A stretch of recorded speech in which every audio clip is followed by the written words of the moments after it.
80 वर्ष की उम्र में कमला माई की याददाश्त काफ़ी कमज़ोर हो रही थी।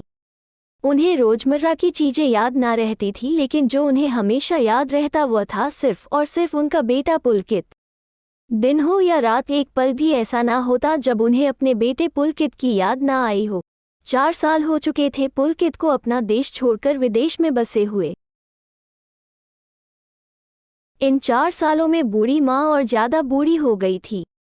दूसरी तरफ पुलकित था जो साल भर में 1 या 2 बार अपने बूढ़ी माँ को फ़ोन करता था और 1-2 मिनट से ज़्यादा बातें भी नहीं किया करता था।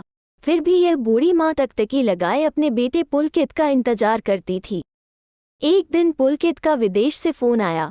हेलो हेलो, सुन रही हो ना माँ? पुलकित बोल रहा हूँ, तुम्हारा बेटा। कैसी हो माँ? मैं ठीक हूँ बेटा, तुम बहू और मेरा पोता कैसा है? माँ ने पूछा। सब अच्छे हैं माँ, मैं अगले सप्ताह गांव आ रहा हूँ माँ, तुम्हें लेने। अब हम सब साथ पेरिस में ही रहेंगे माँ।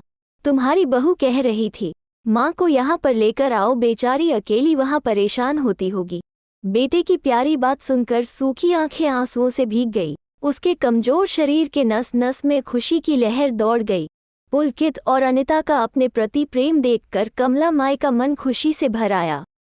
पुलकित ने आगे कहा, तैयार रहना माँ, मुझे ज़्यादा दिन छुट्टियाँ नहीं मिली है। जिससे पैसे आने हैं उनसे लेकर रखना, तब तक मैं प्रॉपर्टी डीलर से बात कर लेता हूँ। घर के लिए? घर के लिए? माँ ने पूछा। हाँ माँ, गांव का घर अब हमें बेचना पड़ेगा, क्योंकि अब हम साथ में यही रहने वाले हैं, तो वहाँ पर घर रखने का कोई मतलब नहीं है।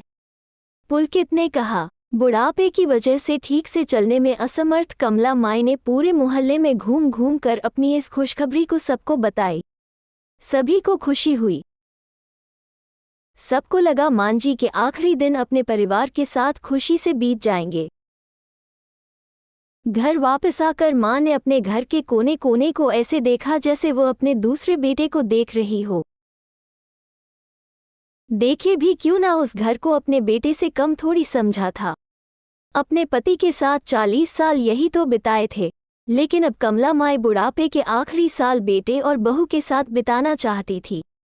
दिल पर पत्थर रखकर घर बेचने के लिए कमला माई तैयार हो गई। फिर 5-6 दिन बाद पुलकित आ गया। कमला माई बहुत खुश हुई। 2-3 दिन बाद पुलकित ने आनन फानन में घर को आधे दाम में बेच दिया। कमला माई ने ज़्यादा नहीं, लेकिन जिन चीज़ों से दिल लगा था उन चीज़ों को समेटा और बेटे पुलकित के साथ टैक्सी में बैठकर एयरपोर्ट के लिए चली गई। एयरपोर्ट पर आकर बेटे ने माँ से कहा, माँ तुम यहाँ पर बैठो, मैं सामान और बोर्डिंग पास की जांच करा कर आता हूँ। वहाँ वक्त लगता है और खड़ा रहना पड़ता है, तुम्हें तकलीफ होगी, तुम यही आराम करो। मैं यूं गया और यूं आया। कमला माई बैठ गई और पुलकित अंदर चला गया।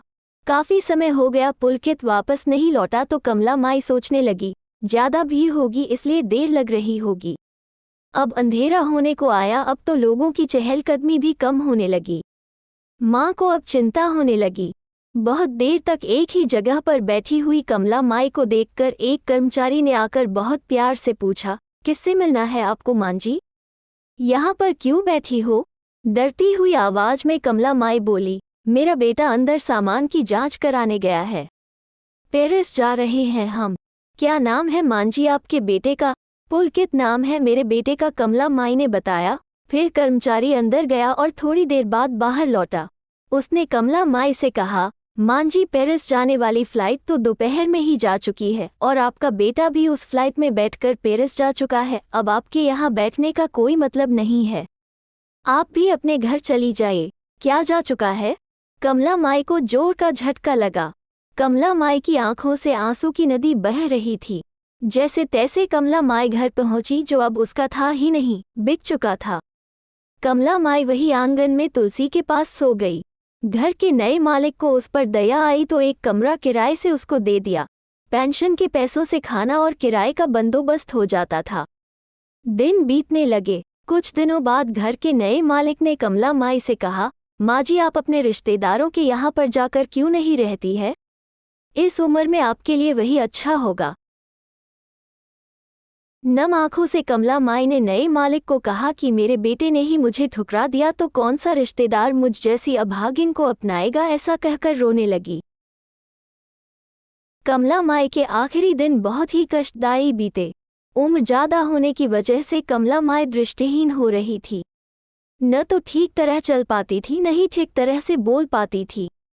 ऐसे ही कुछ दिन बीत गए और एक दिन कमला माई की मौत हुई। जिस बेटे ने उनको इतनी तकलीफ दी, उस राक्षस जैसे बेटे पुलकित को वो याद करती रही। वो भी कमला माई का अंतिम संस्कार करने नहीं आया। उनका अंतिम संस्कार उनके रिश्तेदार द्वारा किए गए। दोस्तों, सच बता रहा हूँ, माँ की ऐसी बातें सुनकर मेरी आंखों में आंसू आ गए। किसी ने सच ही कहा है, पूत कपूत हो सकता है लेकिन माता कभी कुमाता नहीं होती।